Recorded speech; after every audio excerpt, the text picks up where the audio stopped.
మరి Google meet ని నిర్వహిస్తున్న పెద్దలైన వారందరికీ కూడా మరి వందనాలు తెలియజేసుకుంటున్నానండి. మరి వాక్యం వినడానికి ఆసక్తితో కూడి వచ్చిన మీ అందరికీ కూడా దేవుని పేరిట, ప్రభు పేరిట వందనాలు తెలియజేసుకుంటున్నానండి. మరి చిన్న ప్రార్థన చేసుకొని మనం వాక్యంలోకి వెళ్ళిపోతాం. మమ్మల్ని మిక్కిలిగా ప్రేమించిన మా ప్రియ పరలోకపు తండ్రి, మీ ఘనమైన, శ్రేష్టమైన, మహోన్నతమైన నామానికి యేసుక్రీస్తు వారి పేరట కృతజ్ఞతాస్తుతులు చెల్లించుకుంటున్నాం నాయన. మరి గడిచిన కాలం అంతా కూడా నా తండ్రి మమ్మల్ని కాచి కాపాడి తండ్రి తండ్రి అని పిలుచుకునే విధంగా మమ్మల్ని ఇంకా ఈ భూమి మీద ఉంచినందుకు మీకు రుణస్థులమని ఒప్పుకుంటూ మీ పాదాలకి కృతజ్ఞతాస్తుతులు చెల్లించుకుంటున్నాం తండ్రి. మరి నాయన ఈ సమయంలో మీ మహత్తు గల మాటలను నా తండ్రి వినడానికి, ఆలోచించడానికి, నేర్చుకోవడానికి మీరు మాకు కల్పించినటువంటి ధన్యతను బట్టి మరొకసారి కృతజ్ఞతాస్తుతులు చెల్లించుకుంటూ మరి చెబుతున్నటువంటి నాకు సమయోచితమైన జ్ఞానంను దయచేయండి తండ్రి. మరి వింటున్న మీ పిల్లలందరూ కూడా నా తండ్రి చెప్తున్న మాటలను గ్రహించి ఆ మాటల్లోని భావాన్ని అర్థం చేసుకొని మేమందరము కూడా నా తండ్రి ఆ మాటల ద్వారా మా బ్రతుకులను దిద్దుకొని మీకు ఇష్టమైన పిల్లలుగా బ్రతికి మీ చెంతకు చేరులాగున కృపను దయచేయమని, మా ఈ ప్రార్థన ఆలకించమని మా ప్రభు మా రక్షకుడైన యేసుక్రీస్తు వారి అతి ఉన్నతమైన నామాన్ని ప్రార్థన అడిగి వేడుకుంటున్నాం నా తండ్రి.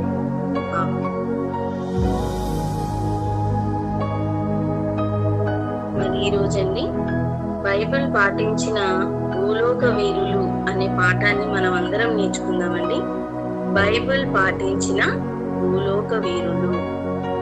ముందుగా భూలోక వీరులు అంటే ఏంటి అన్నప్పుడండి, వీరులు అంటే అర్థం ఏంటి అన్నప్పుడు, వీరులు అని ఎవరిని పిలుస్తారు అన్నప్పుడు ఏదైనా సాధించిన వారిని, ఏదైనా గెలిచిన వారిని, ఏదైనా సంపాదించుకున్న వారిని వీరులుగా పిలుస్తూ ఉంటామండి.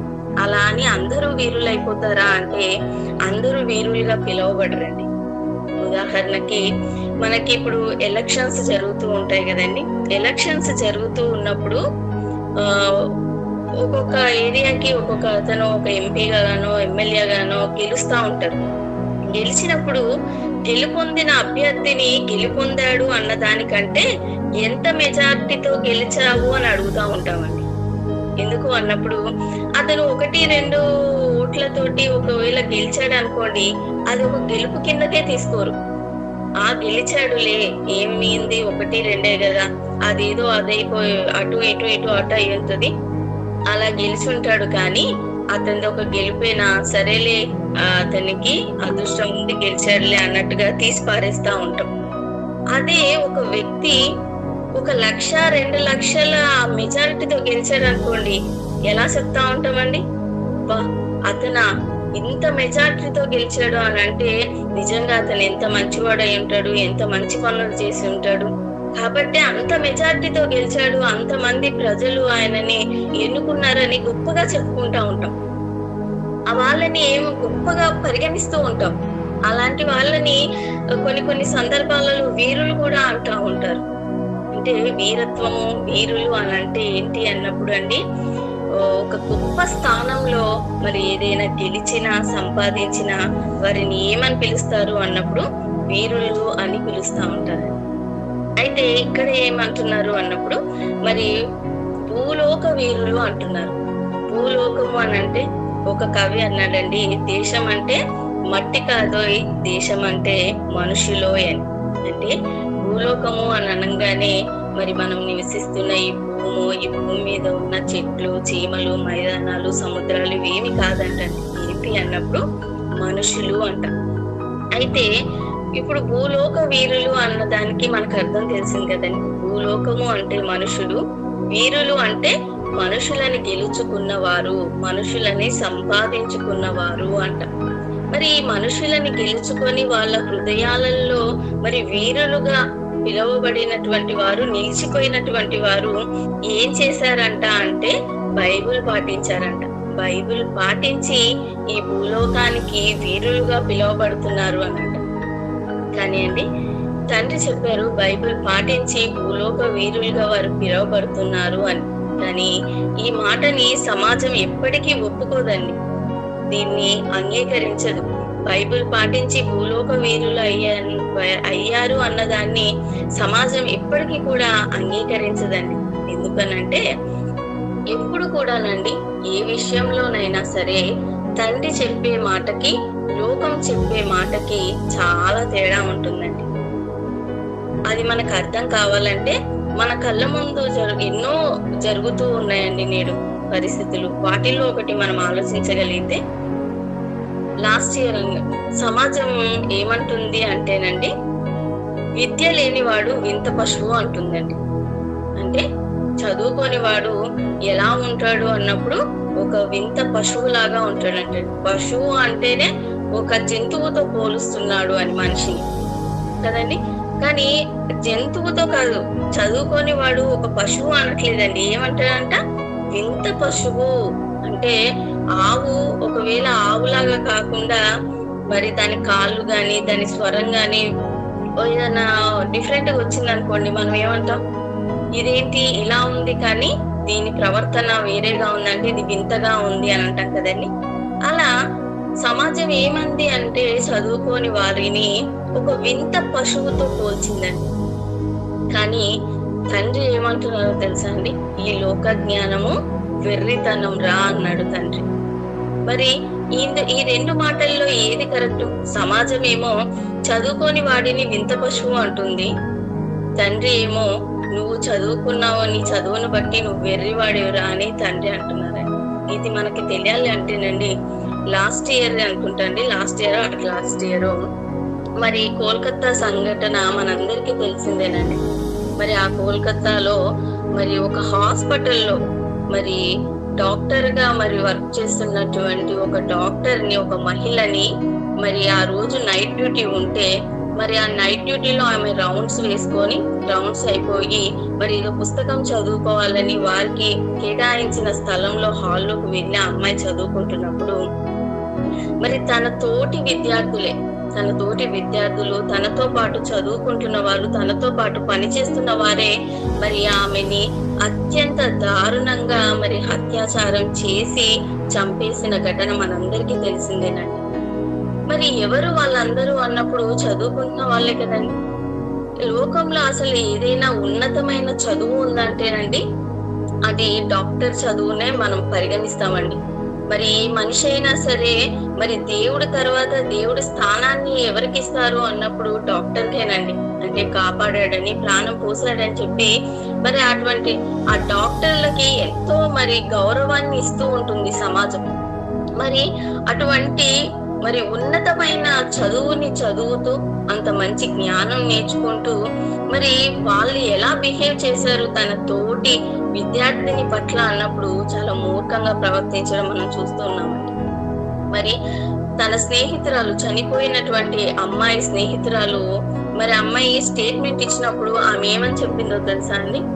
ఆ అమ్మాయి బాడీని చూసినప్పుడు మరి డాక్టర్స్ కదండి, వాళ్ళకి ప్రతిదీ కూడా ఎక్స్ప్లెయిన్ చేస్తూ ఉంటారు. అంటే ఆ బాడీ ఏ కండిషన్ లో ఉంది, ఏ విధంగా ఉంది, దాన్ని మనం ఎలా ట్రీట్ చేయాలన్న దానికి అన్ని చెబుతూ ఉంటారు. కాబట్టి ఆ బాడీని చూసిన తన స్నేహితురాలు ఏమని స్టేట్మెంట్ ఇచ్చిందంటేనండి, ఆ అమ్మాయిని ఒక స్పీడ్ గా వచ్చే లారీ ఒక మనిషిని గుద్దేస్తే మరి ఆ మనిషి బాడీ ఎంత డ్యామేజ్ అవుతుందో మరి చనిపోయినటువంటి అమ్మాయి బాడీ అంత డ్యామేజ్ అయ్యిందని చెప్పి బాధపడటం జరిగింది.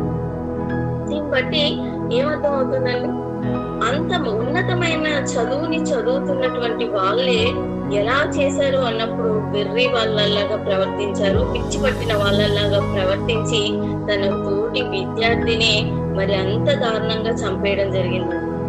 మరి ఇప్పుడు ఈ విషయంలోనే చూడండి, తండ్రి చెప్పిన మాట కరెక్టా, లోకం చెప్తున్న మాట కరెక్టా అని మనం చూసినప్పుడు లోకమేమో విద్య లేనివాడు వింత పశువు అంది, తండ్రి ఏమో ఈ లోక జ్ఞానం వెర్రి పుట్టిస్తుంది అన్నారు. మరి నిజంగానే తండ్రి చెప్పిన విధంగానే ఈ లోక జ్ఞానం వారికి వెర్రిని పుట్టించింది కాబట్టి మరి తన తోటి సహోదరి లాంటి అమ్మాయిని ఆ విధంగా వారు చంపారండి. కాబట్టి ఎప్పుడైనా కూడా ఏ విషయంలోనైనా కూడానండి తండ్రి చెప్పిన మాటే సత్యం, తండ్రి చెప్పిన మాటే నిజం. కానీ ఈ సమాజం దాన్ని ఎప్పటికీ ఒప్పుకోదండి. కానీ ఇటువంటి మంచి జ్ఞానాన్ని నేర్చుకుంటున్న తన పిల్లలమైనటువంటి మనమందరం కూడా ఈ మాటలు సమాజానికి అందించాలని తండ్రి కోరుకుంటున్నాను. మరి బైబిల్ పాటించిన భూలోక వీరులు అంటే, మరి ఈ విషయాన్ని భూలోక వీరులు కావాలి అంటే సమాజం ఏం చెప్తుందో తెలుసా అండి? మీరు ఒకవేళ భూలోకంలో వీరులు కావాలి అంటే మీరు ఏం చేయాలి అన్నప్పుడు, పరాక్రమశాలులుగా ఉండాలి అంటే గెలుచుకోవాలి, యుద్ధాలు చేయాలి, గెలుచుకోవాలి, లేదా ఐశ్వర్యవంతులు కావాలి, లేదంటే ఏదైనా ఉన్నత విద్యాలయాలలో చదువుతూ జ్ఞానవంతులు అవ్వాలి. అప్పుడు మీరు భూలోక వీరులుగా పిలువబడతారు అని సమాజం చెప్తుంది. కానీ తండ్రి ఏమంటున్నారో తెలుసా అండి? మీరు ఒకవేళ భూలోక వీరులు కావాలి అంటే నాయన, మీకుండవలసిన క్వాలిఫికేషన్, మీకుండవలసిన అర్హత ఏంటో తెలుసా అని చెప్పి చెప్తున్న మాటను మనం చూడగలిగితేనండి, మత్తయి సువార్త 5వ అధ్యాయము 5వ వచనాన్ని మనం చూడగలిగితే, మత్తయి సువార్త 5వ అధ్యాయము 5వ వచనాన్ని మనం చూడగలిగితేనండి, సాత్వికులు ధన్యులు, వారు భూలోకమును స్వతంత్రించుకొందురు. ఎవరంటండి ధన్యులు? సాత్వికులు అంట. సాత్వికులు ధన్యులు. వాళ్ళు ఏం చేస్తారు అని అన్నప్పుడు భూలోకాన్ని స్వతంత్రించుకుంటారు అంట. మరి ఈ సమాజం ఏం చెబుతుందండి? మీరు భూలోకాన్ని స్వతంత్రించుకోవాలి, మీరు భూలోకాన్ని సంపాదించుకోవాలి అని అంటే మీకు కావాల్సినటువంటిది ఏంటి అన్నప్పుడు ధనము, చదువు, బలము ఇవి కావాలి అని అంటుంది. కానీ తండ్రి ఏమంటున్నారండి? మీరు సాత్వికులై ఉండండి. సాత్వికులై ఉంటే మరి భూలోకాన్ని మీరు స్వతంత్రించుకుంటారు అని చెప్తున్నారు. మరి చెప్పడమే కాదండి, తండ్రి ప్రతిదానికి రుజువులతో సహా తన పిల్లలమైనటువంటి మనకిని ప్రేమించి రాయించి ఇచ్చారండి. మరి సాత్వికులుగా ఉంటూ మరి భూలోకాన్ని స్వతంత్రించుకున్న వారు ఎవరైనా ఉన్నారా తండ్రి రాయించి ఇచ్చిన వారిలో అన్నీ చూస్తే మనము సంఖ్యాకాండము 12వ అధ్యాయము 3వ వచనాన్ని చూడగలిగితేనండి, సంఖ్యాకాండము 12వ అధ్యాయము 3వ వచనాన్ని మనం చూడగలిగితే 12:3 యెహోవా ఆ మాట వినెను, మోషే భూమి మీద ఉన్న వారందరిలో మిక్కిలి సాత్వికుడు. చూసారండి, తండ్రి ఎవరిని గురించి ఇక్కడ స్టేట్మెంట్ ఇస్తున్నారు అన్నప్పుడు మోషే గారి గురించి చెప్తున్నారండి. మోషే గారు భూమి మీద ఉన్న వారందరిలో మిక్కిలి సాత్వికుడు అంటున్నారండి. మరి అంత సాత్వికం కలిగిన మోషే గారు మరి భూలోక వీరుడు అయ్యారా? మరి మనుషుల హృదయాలలో స్థానం సంపాదించుకోగలిగారా అని అంటే మనందరికీ తెలిసిన విషయమే కదండి. మరి మోషే గారు అండి తనకున్నటువంటి సాత్వికంతో ఏం చేశారు అన్నప్పుడు, మరి 430 సంవత్సరాలు ఐగుప్తు బానిసత్వంలో ఉన్నటువంటి ఇశ్రాయేలీలను విడిపించే సమయంలో కానివ్వండి, వారిని విడిపిస్తూ అరణ్య మార్గం నుండి కానాను దేశానికి నడిపించే మరి ఆ సమయంలో కానివ్వండి, ప్రజలు ఎంతగా విసిగించినా మరి మనందరికీ తెలిసిన విషయమే. ఏంటి అన్నప్పుడు వాళ్ళు తిండి తినడానికి కానివ్వండి, నీళ్లు తాగడానికి కానివ్వండి, ప్రతి చిన్న విషయంలో కూడా మోషే గారిని ఎంత ఇబ్బంది పెట్టారు, ఎంత మరి ఆయనని ఆ మాటలతో దూషించారు అన్న విషయాలు మనం అందరం చదువుకున్నవే. కానీ అలాంటి పరిస్థితుల్లో కూడా మోషే గారు వారి మీద ఊపడలేదండి. ఊపడకుండా మరి వారందరినీ కూడానండి సాత్వికంతో, తనకున్నటువంటి సాత్వికంతో మరి వారందరినీ కూడా కానాను దేశానికి నడిపించడం జరిగిందండి. మరి ఎలా నడిపించగలిగారు? ఒకరా ఇద్దరా కాదండి, ఎంత అని మనం చదువుకున్నాం? 6 లక్షల మంది. 6 లక్షల కాల్బలం కలిగిన వాళ్ళే 6 లక్షల మంది అంటండి. ఇక ముసలి, ముతక, పిల్ల, పీచు, ఇలా ఆడవాళ్ళు, బలహీనులు ఇలా వేసుకుంటే ఓ 10 లక్షల పైనే జనాంగం ఉండుంటది కదండి. అంత మందిని మరి తండ్రి చెప్పిన విధంగా నడిపించారండి ఆయన. వారు ఎంత విసిగించినా కూడా మరి తనకున్నటువంటి సాత్వికంతో మరి వారి సమస్యలన్నిటినీ పరిష్కరించుకుంటూ దేవుడి మాటలను వాళ్ళకి చెబుతూ చక్కగా వారిని నడిపించారు కాబట్టే ప్రజల హృదయాలను ఆయన గెలుచుకున్నారు కాబట్టే మరి మోషే గారు చనిపోయినప్పుడు ఆనాడు ఉన్న జనాంగం 30 రోజులు దుఃఖం సలిపారు అన్నట్టుగా ఉంటదండి.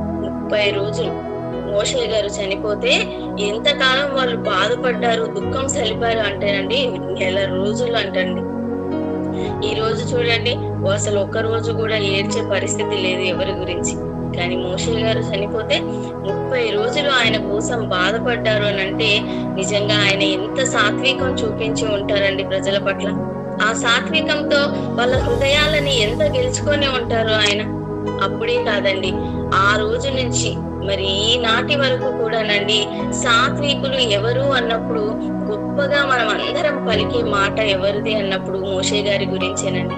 అంటే నేటికి మన హృదయాలలో కూడా ఆయన ఉన్నారా అంటే ఉన్నారు. మనందరినీ కూడా ఆయన స్వతంత్రించుకున్నారా అంటే స్వతంత్రించుకున్నారు. కనుకనే ఆయన ఇప్పటికీ కూడా భూలోక వీరుడుగా పిలువబడుతున్నాడు. దీనిని బట్టి అన్నప్పుడు తండ్రి చెప్పిన మాటను బట్టి, తండ్రి సాత్వికులు ధన్యులు వారు భూలోకాన్ని స్వతంత్రించుకుంటారు అన్నారు. మరి అదే సాత్వికం కలిగిన మోషే గారు కూడా ఆయనకున్నటువంటి సాత్వికంతో నేటికి మన హృదయాలందరిలో కూడా ఒక గొప్ప స్థానంలో నిలవబడగలిగారు అని అంటే కేవలం ఆయనకున్నటువంటి సాత్వికంతోనే, బైబిల్ పాటించడం ద్వారా, అంటే దేవుడు చెప్పిన మాటని పాటించడం వల్లనేనండి. మరి మరొకరిని మనం చూడగలిగితేనండి, మరి ఆయన ఒక వ్యక్తి కాదు, ఆయన ఒక శక్తి. ఆయనే యేసుక్రీస్తు వారండి. మరి ఈ రోజు 850 కోట్ల జనాభా ఉంటే మరి వారిలో అత్యధికంగా 400 కోట్లకు పైగా మరి ప్రజల హృదయాలలో ఆరాధ్య దైవంగా యేసుక్రీస్తు వారు కొలవబడుతున్నారంటే కారణం ఈ సాత్వికమేనండి. ఆ మాటనే యేసుక్రీస్తు వారు కూడా చెప్తున్నారు. చూడగలిగితే మత్తయి సువార్త 11వ అధ్యాయం 29వ వచనాన్ని మనం చూడగలిగితేనండి. మత్తయి సువార్త 11వ అధ్యాయము 29వ వచనం. యేసు, నేను సాత్వికుడను, దీన మనసు గలవాడను. చూసారండి, యేసుక్రీస్తు వారు ఏమని చెప్పుకుంటున్నారండి ఆయన గురించి? నేను సాత్వికుడను, దీన మనసు గలవాడను అని చెప్పుకుంటున్నారు. చూడండి, మనమైతే మన గురించి ఎలా పరిచయం చేసుకోవాలని ఇష్టపడతామండి? ఒకవేళ మనకి డబ్బు ఎక్కువ ఉందనుకోండి, మేము మా ఊర్లో భూస్వాములం అని చెప్పుకుంటూ ఉంటామండి. లేదంటే మాది పలానా ఇది అని చెప్పుకుంటా ఉంటాం. లేదంటే నేను ఇంత విశ్వవిద్యాలయంలో ఇంత చదువును అభ్యసించానో తెలుసా, నేను గోల్డ్ మెడలిస్ట్ ని అని చెప్పి వాటిని మనం బిరుదులుగా చెప్పుకుంటూ మన గొప్పతనాన్ని చెప్పుకుంటూ ఉంటామండి. కానీ యేసుక్రీస్తు వారు తన యొక్క బిరుదుని ఏమని పరిచయం చేసుకుంటున్నారని? నేను సాత్వికుడను, దీన మనసు గలవాడను అంటే అది ఎంత గొప్ప విషయమో చూడండి. ఆయనే స్వయాన తానే అలా చెప్పుకోగలుగుతున్నారు అని అంటే అందులో ఎంత గొప్పతనం దాగి ఉందో మనకు అర్థమవుతుంది.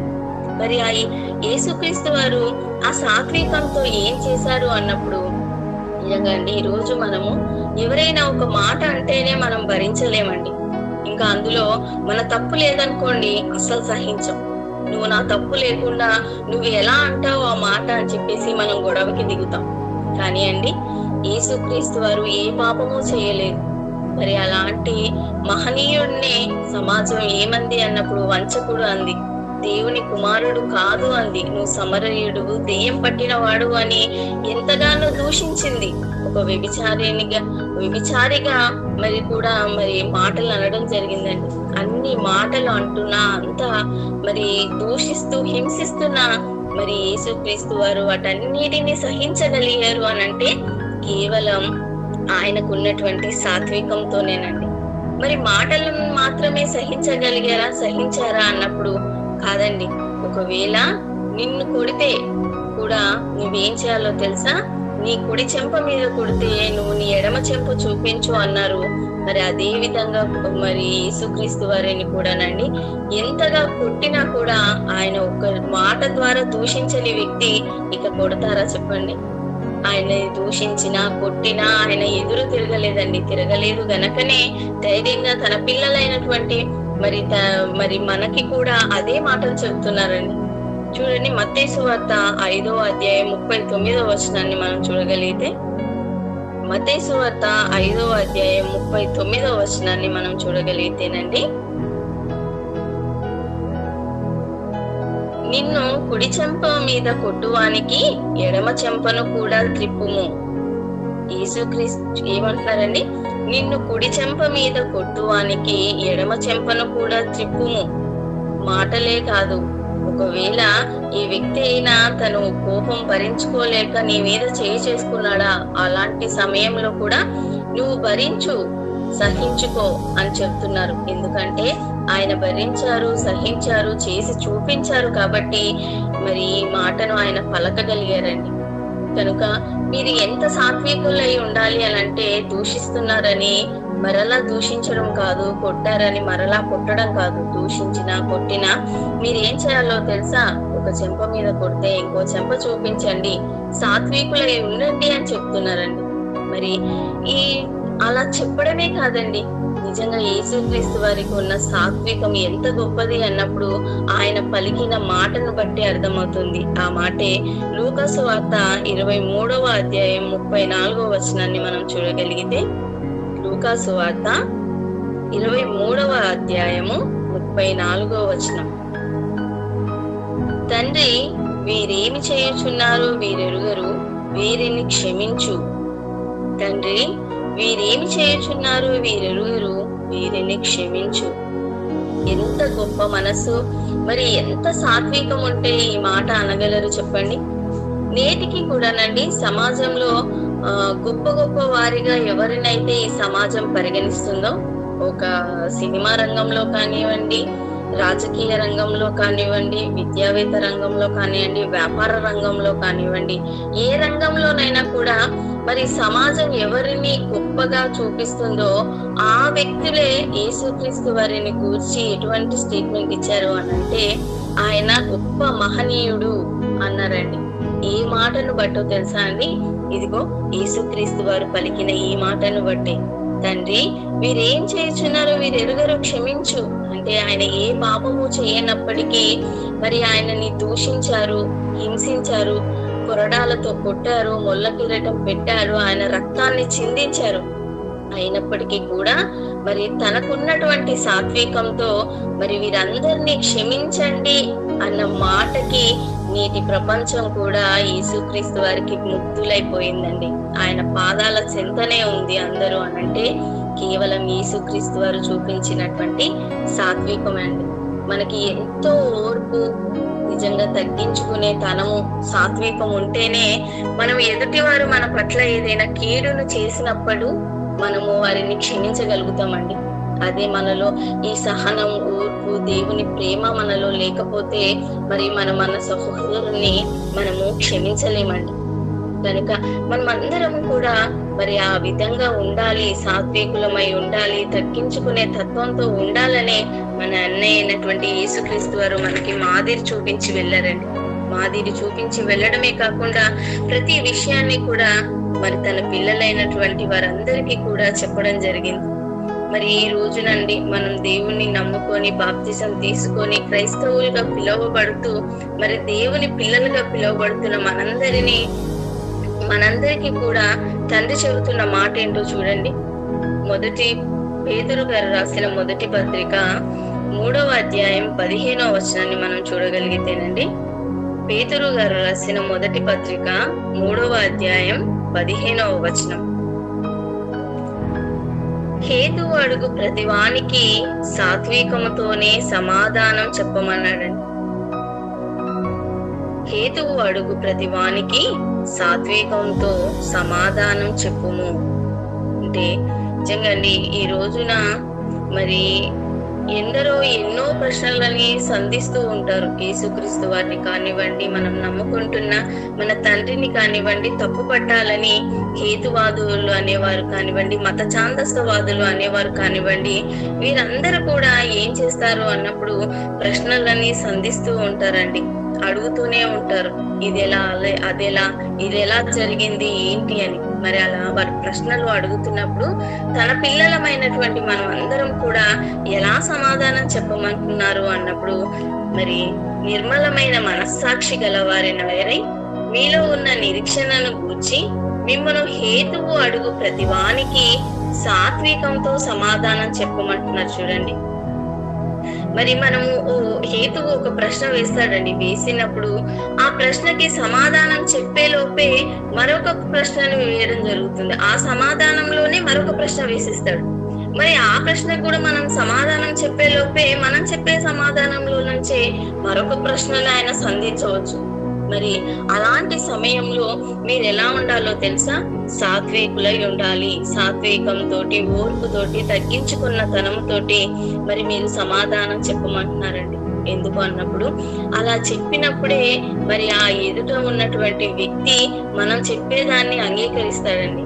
అదే గనక నువ్వేంటి ఒక ప్రశ్నకి సమాధానం చెప్పినా కూడా మరలా ఆ సమాధానాన్ని అంగీకరించకుండా మరలా ఇంకొక ప్రశ్న వేసావని మనం కోప్పడ్డామనుకోండి, ఏమైపోతుంది అన్నప్పుడు, చూసావా, మీ దేవుని గురించి నువ్వు గొప్పగా చెప్పాలనుకుంటున్నావు కదా, మరి ఆయనకున్నటువంటి ఒకవేళ ఆయనకే ఈ గుణాలు ఉంటే అవి నీలో లేవే అని మన క్యారెక్టర్ ని బట్టి మనం చూపించే మరి మనం మాట్లాడే మన పద్ధతిని బట్టి మరి వారు దేవుణ్ణి దూషించడం జరుగుతుంది. కనుక మరి ఎదుట ఉన్న వ్యక్తి నీ మాటని అంగీకరించాలి అని అంటే నువ్వు ఎలా ఉండాలో తెలుసా? సాత్వికుడవై ఉండాలి, తగ్గించుకునే తత్వంతో నువ్వు ఉండాలి అని తండ్రి చెప్తున్నారు.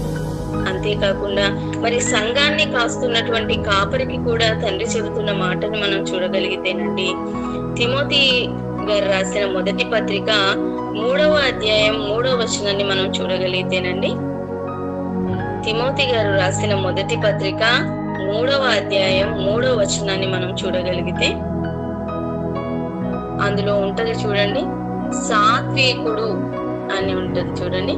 సాత్వికుడవై ఉండవలెను అంటే జగడమాడని వాడును, మద్యపాని అయినను, కొట్టువాడును, ఇవన్నీ లక్షణాలు ఉండకూడదు అని చెబుతూ అందులోనే ఒక లక్షణం ఏం చెబుతున్నారు, సంఘ కాపరికి ఏది ఉండాలని మరి తండ్రి చెబుతున్నారు అన్నప్పుడు సాత్వికుడవై ఉండవలేను అంటున్నారు. చూడండి, మరి ఎందుకు సంఘ కాపరి ఎందుకు సాత్వికుడై ఉండాలి అని అంటే, మరి ఏ మనిషి అయినా కూడానండి చెబుతున్న మాటలను వినరండి. ముందు మనము తండ్రి గురించి ఎంతగా గొప్పగా చెప్పేవారైనా, మెసేజ్ ఎంత అద్భుతంగా మరి వాళ్ళు ప్రజెంట్ చేసినా కూడా ముందు ఆ మాటలని ఎవ్వరూ లక్ష్య పెట్టరండి. దేవుడు చెప్పిస్తున్న మాటలని మరి ఎదుట వినే వ్యక్తులు ఎవ్వరు కూడా ఆ మాటలని లక్ష్య పెట్టరు. దేన్ని లక్ష్య పెడతారు అన్నప్పుడు మరి ఎదుటి ఉన్న వ్యక్తి యొక్క మరి వాళ్ళ యొక్క క్యారెక్టర్ ని వారు చూస్తా ఉంటారండి. మరి కనుక ఆ విషయం తెలిసిన తండ్రి, నీవు సాత్వికుడవై తగ్గించుకున్న తత్వంతో మరి సమాధానంతో ప్రేమ కలిగిన వాడవై నువ్వు ఉంటేనే ఆ మాటను వినేటువంటి ఎదురుగా ఉన్నటువంటి వినేవారు అంగీకరిస్తారు. కాబట్టి మరి వారందరినీ కూడా పరలోకానికి నడిపించే బాధ్యత సంఘ కాపరిదే. కాబట్టి నాయన, ముందుగా నువ్వు ఎలా ఉండాలో తెలుసా? సాత్వికుడవై ఉండాలి. అప్పుడే సంఘంలో ఉన్నటువంటి సభ్యులందరి హృదయాలను మరి ఆ సంఘ కాపరి గెలుచుకోగలుగుతారండి. మరి వాళ్ళ హృదయాలందరిలో కూడా సంఘ కాపరి పట్ల మంచి అభిప్రాయం ఉన్నప్పుడే మరి సంఘ కాపరి చెప్పేటువంటి మాటలను మరి సంఘస్థులు అంగీకరిస్తారు. ఆ మాటల ప్రకారంగా జీవిస్తారు. మరి ఆ మాటల ప్రకారంగా తండ్రి పని చేసి తండ్రి పనిని సంతోష పెట్టే వారంగా మనం ఉంటాం. అదే గనక ఒక సంఘాన్ని నడిపిస్తున్నటువంటి సంఘ కాపరికే గాని ఆ సాత్వికము, తగ్గింపుతనం లేకపోతే సంఘ సభ్యులు ఎవరైనా సరే ఆయన మాట వింటారా చెప్పండి?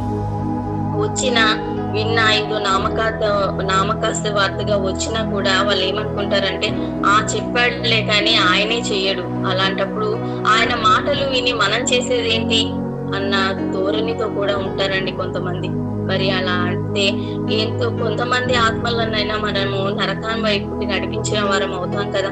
అందుకని మరీ పర్టికులర్ గా సంఘ కాపరివైనటువంటి నీవు సాత్వికుడవై ఉండాలి అని తండ్రి చెబుతున్నారండి. మరి అంతేకాకుండా ఇంకా ఏం చెప్తున్నారో చూడండి. అదే తిమోతి గారు రాసిన మొదటి పత్రిక, తిమోతి గారు రాసిన మొదటి పత్రిక 6వ అధ్యాయం 11వ వచనాన్ని మనం చూడగలిగితే, తిమోతి గారు రాసిన మొదటి పత్రిక 6వ అధ్యాయము 11వ వచనాన్ని మనం చూడగలిగితేనంటే, దైవజనుడా నీవైతే వీటిని విసర్జించి నీతిని, భక్తిని, విశ్వాసమును, ప్రేమను, ఓర్పును, సాత్వికమును సంపాదించుకొనుటకు ప్రయాసపడుము అంటున్నారు చూడండి. ఏంటంటే ఏం చేయమంటున్నారు? నీతిని, భక్తిని, విశ్వాసమును, ప్రేమను, ఓర్పును, సాత్వికమును సంపాదించుకోవడానికి ప్రయాసపడు అంటున్నారు చూడండి. అంటే ప్రయాసపడడం అంటే దాని కోసం కష్టపడమంటున్నారు. మరి ఈ రోజు మనం ఒక మంచి ఉద్యోగం సంపాదించాలి అన్న దానికోసం ఎంతగానో చదివి కష్టపడుతూ ఉంటామండి. మరి ఏదైనా ఇల్లు కట్టుకోవాలంటే కూడా ఎంతగానో శ్రమిస్తూ ఉంటాం. మన పిల్లలకి మంచి భవిష్యత్తు ఇవ్వడానికి మరి పొద్దున్న లేచిన దగ్గర నుంచి సాయంత్రం వరకు అదే పనుల మీద ఉంటూ మనం ఎంతగానో శ్రమిస్తూ ఉంటాం. దేనికి అన్నప్పుడు మన పిల్లలకి చక్కని భవిష్యత్తు ఇవ్వడానికి, మరి సమాజంలో మనం గొప్పగా బ్రతకడానికి, ఇలా దానికోసం ఎంతగానో కష్టపడుతూ ఉంటాం. కానీ కష్టపడాల్సింది వాటి కోసం కాదు నాయన. దేనికోసం కష్టపడాలో తెలుసా? సాత్వికాన్ని సంపాదించుకొనుటకు ప్రయాసపడండి అంటున్నారు చూడండి. అంటే కష్టపడితే గాని సాత్వికం రాదా అంటే రాదండి. ఇప్పుడు మనం విన్నంత మాత్రాన సాత్వికులమై ఉండాలి, సాత్వికులమై తగ్గించుకున్న తత్వంతో ప్రేమ కలిగి జీవించాలి అని నేను చెప్పినంత మాత్రాన, మనం విన్నంత మాత్రాన మనకు ఆ సాత్వికం వచ్చేదండి. మరి ఎలా వస్తుంది మనకి సాత్వికం? మనలో ఎలా వస్తుంది అదన్నప్పుడు దానికోసం ప్రయాసపడండి, కష్టపడండి. కష్టపడితే గాని మీకు అది రాదు నాయన అని చెప్తున్నారండి తండ్రి. నిజంగానే చూడండి, మరి ఒకరు ఒక మాట మనల్ని అన్నా కూడా తగ్గించుకొని బ్రతకడం అనేది చాలా గొప్ప విషయం అండి. మరి అలాంటి లక్షణం మనలో మరి మనం అలవాటు చేసుకోవాలి అని అంటే అది వెంటనే వచ్చేది. ఆ విషయం తెలిసిన తండ్రి ఏమంటున్నారంటే, మీరు ఒక్కసారిగా మార్పు చెందట్లేరు. ఒకవేళ కోపిస్తే వల్ల, లేదంటే ఏదైనా మాట అంటే అలుగుతారా, మరి ఏదైనా మాటకి మీ హృదయాన్ని నొచ్చుకుంటారా? ఒకవేళ సంఘ కాపరి అన్న సంఘ సభ్యులు కానివ్వండి, కుటుంబంలో సభ్యులు కానివ్వండి, ఎవరెవరి మధ్యనైనా కానివ్వండి, ఏదైనా గొడవ జరిగినప్పుడు ఎదుటి వ్యక్తి ఏదన్నా అన్నా సహించుకునే తత్వం మనలో వెంటనే వచ్చేస్తుందా? లేనిది అన్నప్పుడు రాదండి. కనుక దాన్ని తెచ్చుకోవడానికి ప్రయాసపడండి అంటున్నారు. అంటే ఒకసారి మనకి అది రాదు కాబట్టి దాన్ని ఏం చేయమంటున్నారంటే నేర్చుకోండి, దాన్ని నేర్చుకోవడానికి ప్రయాసపడండి అంటున్నారు. ఎందుకంటే అది కష్టపడితే గాని రాదు. మరి అంత కష్టపడి సాత్వికాన్ని మనం అలవర్చుకోవాల్సిన అవసరం ఏముంది అన్నప్పుడు, మరి మనిషి ఎలాంటి వాడంటేనండి, ఏదైనా సరే తను చెయ్యాలి అనుకున్నప్పుడు దాని ద్వారా ఏమైనా ప్రయోజనం ఉంటేనే కదండి చెయ్యాలి అనుకుంటాడు. కనుక తండ్రి కూడా మన మనసులను ఎదిగి మరి ఆ విషయాన్ని కూడా చెప్పారండి. మరి మిమ్మల్ని ఊరికనే నేను సాత్వికులై ఉండమని చెప్పట్లేదు, దాన్ని సంపాదించుకోవడానికి ప్రయాసపడమని చెప్పట్లేదు. ఎందుకనంటే ఆ సాత్వికం ద్వారా ఎన్నో ప్రయోజనాలు ఉన్నాయి, వాటన్నిటి ద్వారా మీరు లాభం పొందుతారు. కాబట్టి ఆ సాత్వికాన్ని మీరు సంపాదించుకోండి. ఒకవేళ మీకు లేదా దాన్ని సంపాదించుకోవడానికి ప్రయాసపడండి అంటున్నారు. మరి సాత్వికంతో మనం ఒకవేళ సాత్వికం కలిగి ఉంటే మనకు కలిగే ప్రయోజనాలు ఏమేమి ఉన్నాయో మరి తండ్రి చెప్పిన మాటలను మనం చూడగలిగితేనండి, 2వ సమూయేలు రాసిన 2వ గ్రంథము 22వ అధ్యాయము 36వ వచనాన్ని మనం చూడగలిగితేనండి, నీ సాత్వికము నన్ను గొప్ప చేయును అని ఉంటుంది చూడండి అక్కడ మాట. నీ సాత్వికం 36వ వచనం అండి,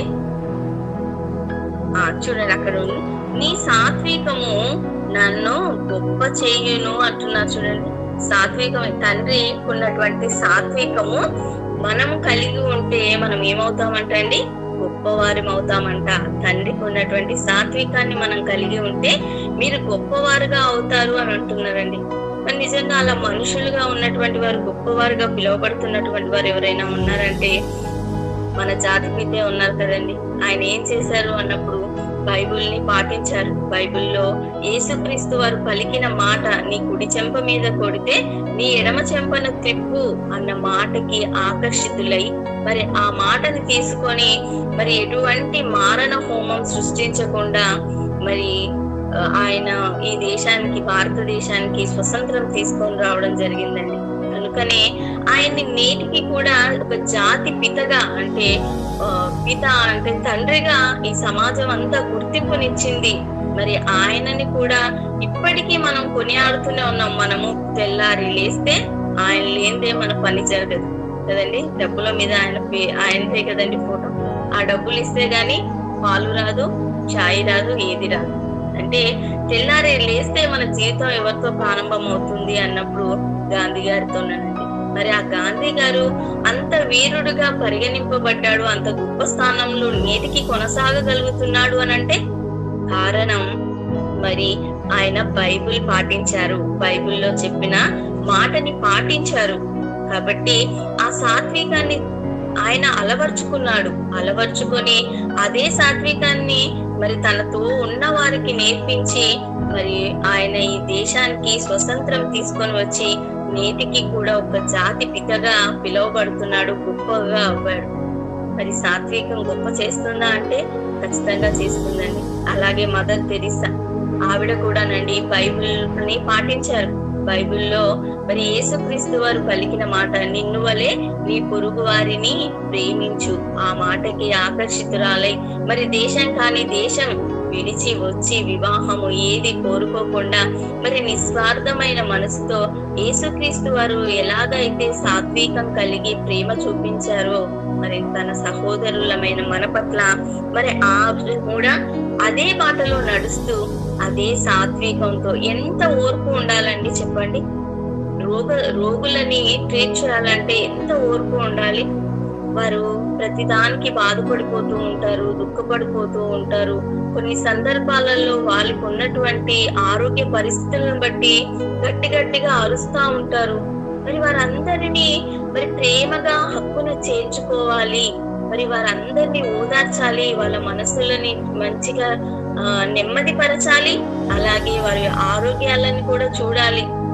మరి ఎంత చేయాలి అనంటే మరి ఆ మహాతల్లి ఎంత సాత్వికురాలై ఉంటుందండి, ఎంత సాత్వికము మరి ఆమె అలవర్చుకొని ఉంటుందండి.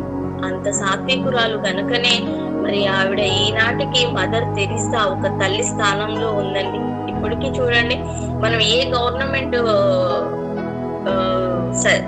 వెళ్ళిన ఆఫీస్ కి వెళ్ళినా కూడా ఆవిడ ఫోటో ఉంటుందండి. ఖచ్చితంగా అది చిన్న ఆఫీస్ అయినా సరే ఆవిడ ఫోటో ఉంటుంది. అంటే ఇప్పటికీ ప్రజల హృదయాలలో ఆమె ఒక మంచి స్థానంలో, గొప్ప స్థానంలో ఉండగలిగిందా అంటే ఉందండి. ఎలా అన్నప్పుడు బైబిల్ పాటించింది, బైబిల్లో తండ్రి రాయించిన మాటలని తను అలవర్చుకుంది, నేర్చుకుంది. కనుకనే ఆ మాటల ప్రకారంగా మనుషుల హృదయాలని స్వతంత్రించుకుంది. నేటికి ఒక వీరురాలిగా మరి ఆమె పరిగణింపబడుతుంది.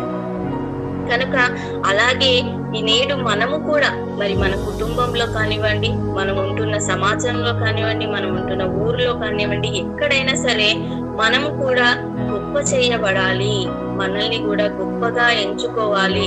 కొందరి హృదయాలలోనైనా కొందరి హృదయాల మరి గొప్ప స్థానాన్ని మనం సంపాదించుకోవాలి అని అంటే మనకు ఉండవలసింది సాత్వికం అంటున్నా చూడండి. ఏ మనిషి కోరుకోడండి తన గురించి గొప్పగా చెప్పుకోవాలని, మరి కొందరి హృదయాలలో మనం నిలిచిపోవాలని. ఏ వ్యక్తికి ఈ కోరిక ఉండకుండా ఉంటుంది చెప్పండి? ప్రతి ఒక్కరికి ఉంటుంది కదండి. కనీసం సమాజం ఏమనుకుంటుందో పర్వాలేదండి, ఇంట్లోనైనా నా భార్య నన్ను ఎక్కువగా ప్రేమించాలి, నా భర్త నన్ను ఎక్కువగా ప్రేమించాలి, నా పిల్లలు అందరికన్నా ఎక్కువగా నన్ను ప్రేమించాలి అని మనం కోరుకుంటా ఉంటాం కదండి. అంటే ఏదైనా సరే, ఎవరైనా సరే మనల్ని ప్రేమించాలి, మనల్ని గొప్పగా వాళ్ళ హృదయాలలో మనల్ని నిలుపుకోవాలి అంటే మనం చేయవలసింది ఏంటో తెలుసా అండి? సాత్వికం కనపరచాలి. ఇక కీర్తనలు 106వ అధ్యాయం 23వ వచనాన్ని చూడగలిగితేనండి, కీర్తనలు 106వ అధ్యాయము 23వ వచనాన్ని మనం చూడగలిగితే, అప్పుడు ఆయన నేను వారిని నశింపజేసేదను. అయితే ఆయన వారిని నశింపజేయకుండునట్లు ఆయన కోపము చల్లార్చుటకై ఆయన ఏర్పరచుకొనిన మోషే ఆయన సన్నిధిని నిలిచి అడ్డుపడెను. చూసారండి, ఇక్కడ ఏమంటున్నారండి? తండ్రి మరి ఇజ్రాయేలీయుల పట్ల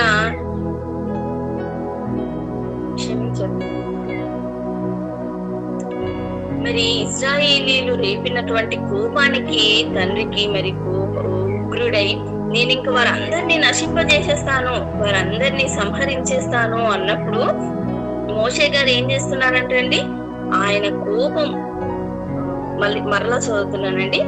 అప్పుడు ఆయన నేను వారిని నశింపజేసేదను. అయితే ఆయన వారిని నశింపజేయకుండానట్లు ఆయన కోపము చల్లార్చుటకై ఆయన ఏర్పరచుకొనిన మోషే ఆయన సన్నిధిని నిలిచి అడ్డుపడ్డెను. చూసారండి, ఇక్కడ దేవుని కోపాన్ని చల్లార్చడానికి ఎవరున్నారు?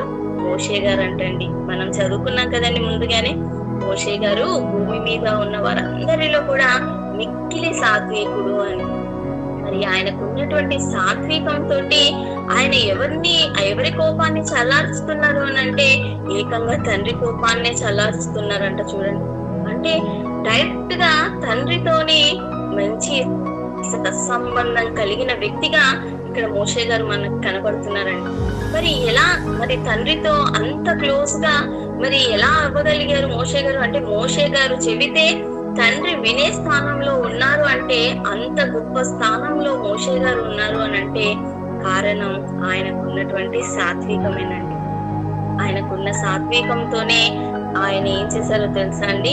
ఏకంగా తండ్రి హృదయాన్నే గెలుచుకున్నారు. చూడండి, నిజంగా ఈ రోజున అండి మనం సమాజంలో మన ఊర్లో ఎవరైనా సర్పంచ్ అలా గొప్ప స్థానంలో ఉన్నటువంటి వ్యక్తి మనల్ని గుర్తిస్తే మనం ఎంతో గొప్పగా పొంగిపోతుంటాం. ఫలానా వ్యక్తికి నేను తెలుసా, మనం తెలిస్తేనే, మన పేరు తెలిస్తేనే ఫలానా వ్యక్తికి మరి నేను తెలుసు అని ఎంతో గొప్పగా మనం పొంగిపోతూ ఉంటాం కదండి.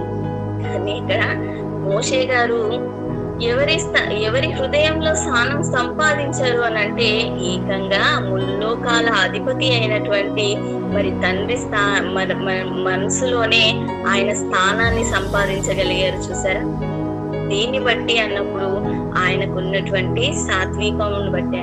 మరి ఈ రోజు మనమందరము కూడానండి మరి తండ్రి హృదయంలో స్థానం సంపాదించుకోవాలి.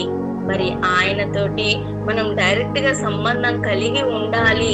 మరి ఆయన మనతో మరి మాట్లాడాలి, మనతో మరి ఆయన ఉండాలి అని అంటే మనకు ఉండవలసింది ఏంటి అన్నప్పుడు సాత్వికం అండి. ఇంకా ఇంతకన్నా గొప్ప ధన్యత, ఇంతకన్నా గొప్ప బహుమతి మనకి ఏముంటుంది చెప్పండి కదండి? తండ్రి స్థానంలోనే ఒక గొప్ప స్థానాన్ని మనం సంపాదించుకోగలము అని అంటే అంతకన్నా గొప్ప ధన్యత మనకి ఇంకేముంటుంది?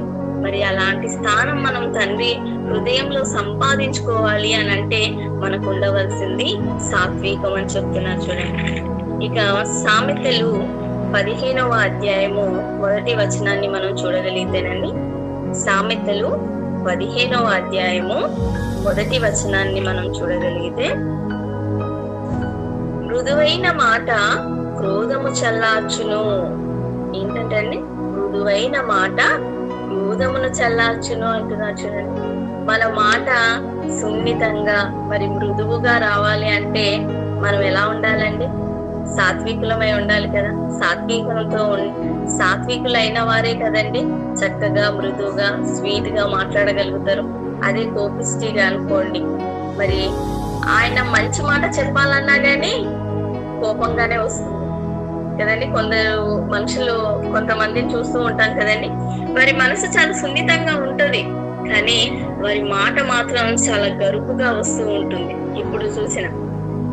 కానీ అలా కాకుండా మన మాట మృదువుగా రావాలి, మనము మంచిగా మాట్లాడాలి. మంచిగా మాట్లాడగలుగుతున్నారు అని అంటే వాళ్ళు ఏముండాలి అన్నప్పుడు సాత్వికులై ఉండాలండి. సాత్వికం ఉన్నప్పుడు ఎదుటి వ్యక్తి ఎంత ఏం చేసినా కూడా నువ్వు నెమ్మదిగా మాట్లాడగలుగుతావు.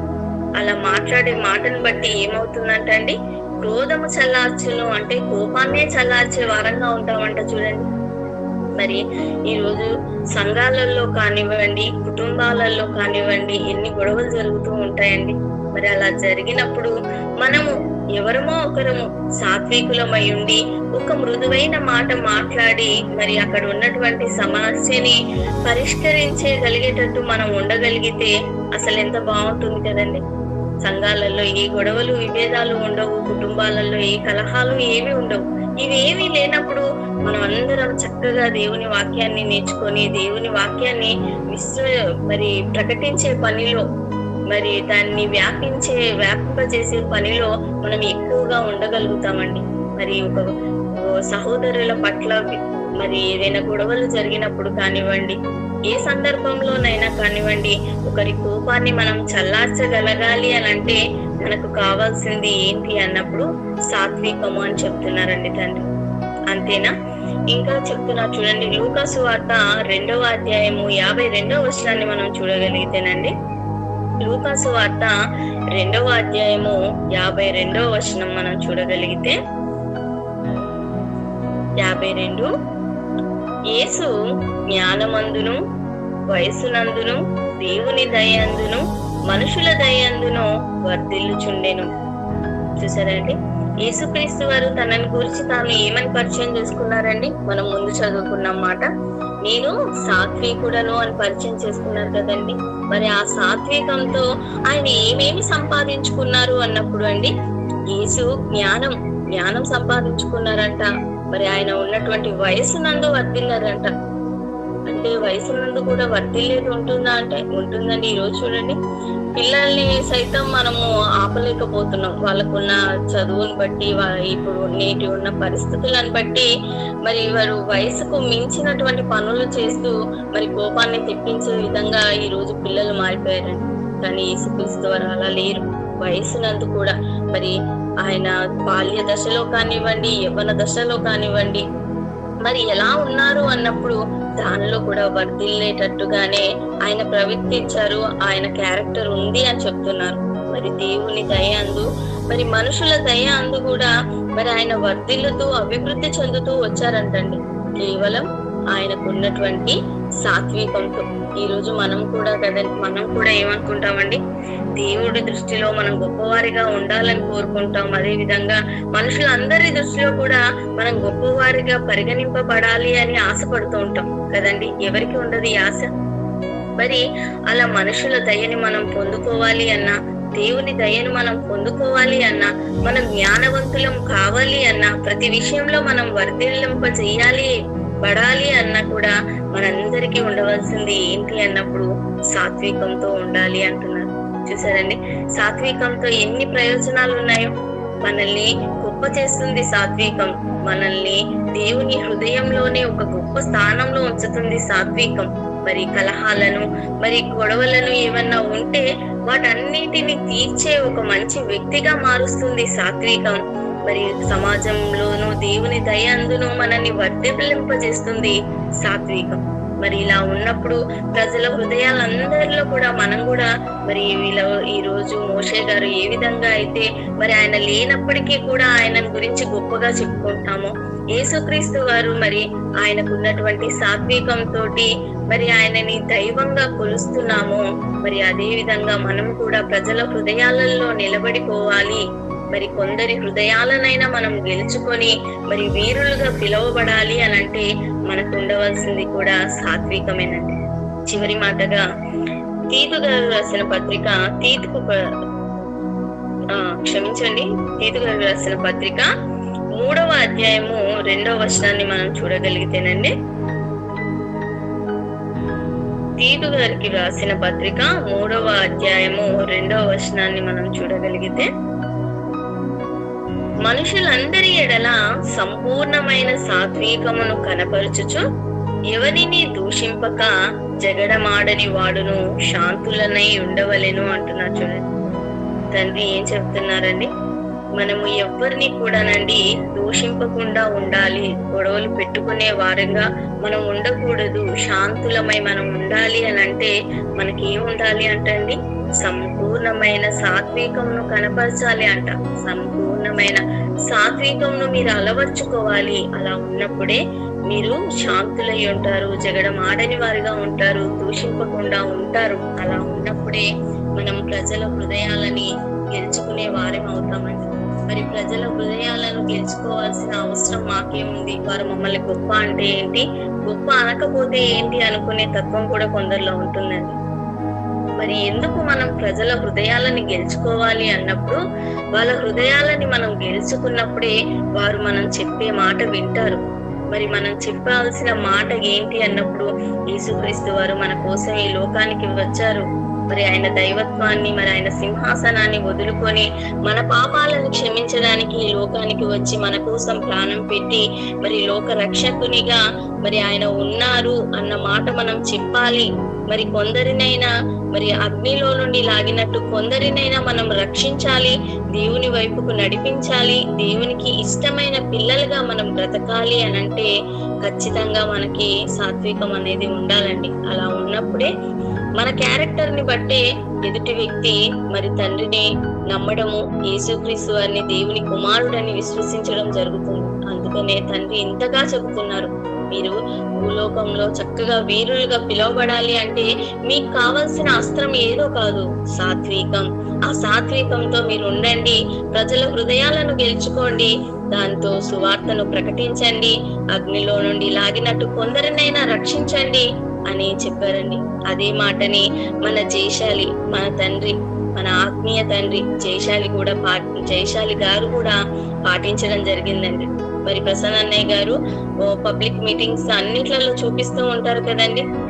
మరి మన తండ్రి, ఆత్మీయ తండ్రి గారిని ఒక వ్యక్తి చెప్పులతో కొడుతూ సమాజంలోనే బహిరంగంగానే మరి తన పోస్టర్ మీద చెప్పుతో కొట్టి మరి ఆయనని అంత అవమానించినా కూడా మరి మన ఆత్మీయ తండ్రి గారు జయశాలి గారు మరి ఆయనకున్నటువంటి సాత్వికంతో చక్కగా మంచి మాటలను చెప్పారండి. ఆయనని దూషించకుండా ఆయనని ప్రేమించే పలికిన మాటలు విన్న ఆ వ్యక్తి మరి అదే స్టేజ్ మీద మరి వెళ్ళి మన తండ్రి గారి కాళ్ళ మీద పడి క్షమాపణ కోరుకోవడం మనం అందరం కల్లారా చూస్తున్నాం. మరి మోషే గారిని మనం చూడలేదు, యేసుక్రీస్తు వారిని మనం చూడలేదు, భక్తులుగా మరి పిలువబడుతున్నటువంటి అపోస్తులను కానివ్వండి, పౌలు గారిని కానివ్వండి, అబ్రహాం గారిని కానివ్వండి, వీళ్ళెవ్వరిని మనం చూడలేదు. కానీ వాళ్ళందరూ కూడా భూలోక వీరులుగా పిలువబడ్డారు. కానీ మన కళ్ళ ముందున్నటువంటి మన ఆత్మీయ తండ్రిని మనం చూస్తున్నాం. ఆయనకున్నటువంటి సాత్వికంతో ఆయనను దూషించిన వారినే ఆయన ప్రేమించడంతో మరి ఆ వ్యక్తి, ఏ వ్యక్తి అయితే మరి చెప్పుతోటి మొహం మీద మరి పోస్టర్ మీద కొట్టిన వ్యక్తి మరి తండ్రి గారి పాదాల మీద పడి మరి క్షమాపణ కోరుకున్నారు అని అంటే కేవలం జయశాలి గారికి ఉన్నటువంటి సాత్వికంతోనేనండి.